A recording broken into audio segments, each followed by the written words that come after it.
Secondary flat walls are planar walls that are attached to a straight edge of an existing wall. The final shape of the wall is then defined by specifying a number of predefined shapes, sketching a user-defined shape, or editing elements of the feature. Let's see an example by starting the Flat Wall tool from the Shapes group and applying the wall to this edge.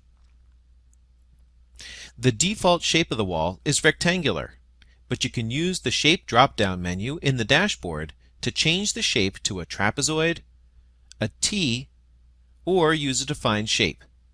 In this example, we'll use the L shape.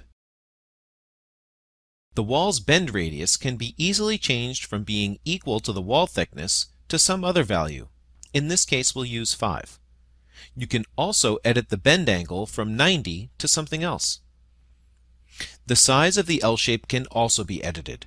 Here you can see the taller side is lengthened directly within the model, but if you click Shape from the dashboard, you can make edits there too, such as making the shorter side 20. To create a user-defined shape, enter Sketch mode by clicking Sketch from the Shape tab.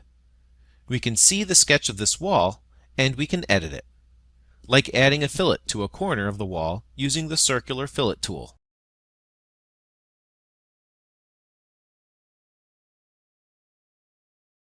Creo Parametric provides you with several convenient and intuitive starting points to quickly create secondary flat walls, and makes custom designs simple too.